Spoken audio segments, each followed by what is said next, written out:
जय श्रीकृष्ण मित्रांनो आज एक नवीन अपडेट आलेली आहे दिल्ली बॉम्ब ब्लास्टला घेऊन. आता हे फोटोमध्ये जे तुम्ही व्यक्ती पाहताय त्याचं नाव आहे सईद अहमद मैनुद्दीन. वय आहे याचं 35 वर्ष आणि हा MBBS डॉक्टर आहे हैदराबादचा. मित्रांनो, याच्याबद्दल एक माहिती अहमदाबाद ATSला अशी मिळाली की हा व्यक्ती अहमदाबादकडे येतोय गाडीमध्ये आणि त्याचं काहीतरी खूप मोठं करण्याचा उद्देश आहे. अहमदाबाद ATSने याला 7 नोव्हेंबरला अटॅक केला. आता अटॅक केलेला एवढ्या मोठ्या डॉक्टरपैकी मी याचंच नाव का घेतो हे तुम्हाला कळलं.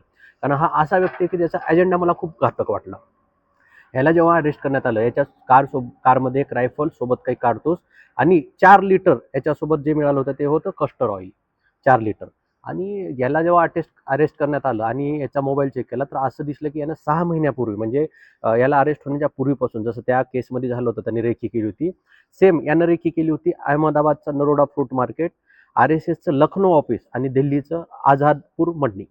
या 3 ठिकाणी यानं रेकी केली होती आणि याचे फोटो त्याने पाकिस्तानमध्ये बसलेला ISI एजंट खादिम याला पाठवले होते.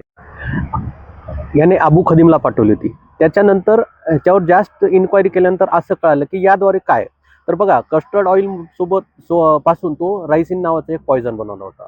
हे पॉयझन एवढं घातक आहे मित्रांनो, म्हणजे मी ऐकून शॉक झालो आणि याच्या मागला अजेंडा ऐकून तर मी जास्त शॉक झालेलो आहे. तर त्यापूर्वी आमच्या चॅनलला सबस्क्राईब करा आणि ही माहिती मित्रांनो जेवढ्यात जास्त होईल तेवढ्यात तुम्हाला व्ह्युअर्सपर्यंत पाठवायची आहे, कारण हे खूप महत्त्वाचं आहे. तर यानं ज्या मार्केटची रेकी केली होती त्या मार्केटमध्ये हा जसं की फ्रूट मार्केट असू द्या किंवा बाकीचं सर्व असू द्या, हा हे रायसिन वापरून जवळजवळ 10 लाख लोकांचं पॉयझन बनेल एवढं कॅपॅसिटी या ऑइलमध्ये होती. आणि दुसरं फ्रूट मार्फत, पाण्यामार्फत आणि प्रसादामार्फत हे बाकी लोकांना देण्याचा ह्यांचा मोठा असा व्हाईट कॉलरचा हा पर्दाफाश झालेला आहे. याच्यासाठी याने जे ऑइल जमा केलेलं होतं हे तर आपलं अहमदाबाद ATSनं पकडलं, खूप चांगलं झालं. पण मित्रांनो, याच्यामध्ये आपण एक सबक घ्यायची खूप आवश्यकता आहे आणि तो म्हणजे आपण अनोळखी, लहानपणी आपल्या सांगितलं जायचं की अनोळखी वस्तूंना हात लावू नका, अनोळखी लोकांकडून काही घेऊ नका. पण आज मित्रांनो तशी वेळ आलेली आहे. तुम्ही फ्रुट्स घेताय, तुम्ही कुठल्या तरी डॉक्टरकडे जाताय किंवा तुम्ही काही पण प्रसाद वगैरे खाताय, हा पण आज आपल्याला अशी वेळ आहे की हे फुंकून करण्याचं काम आपल्याला जाणवत आहे. आणि याचं मेन अजेंडा जर तुम्ही पाहिलात म्हणजे हे असतात थोडक्यात दोस्तांनो स्लीपर सेल.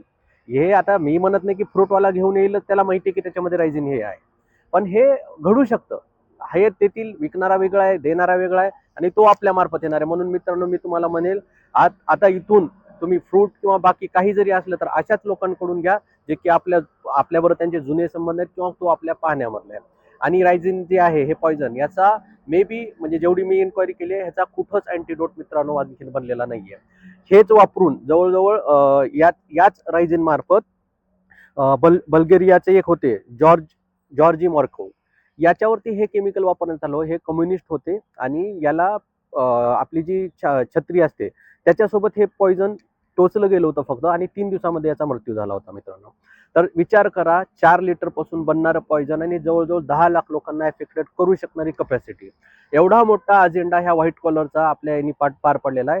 सध्या हा आपल्या ATSच्या अहमदाबादच्या कस्टडीमध्ये आहे आणि अहमदाबाद ATS हे बघते की याच्या सोबत कनेक्टेड किती लोक आहेत आणखीन.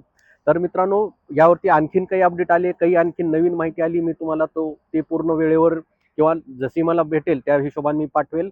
तोपर्यंत तुम्ही आमच्या चॅनलला सबस्क्राईब करा, लाईक करा आणि हा व्हिडिओ मात्र तुम्ही जास्तीत जास्त लोकांपर्यंत शेअर करा.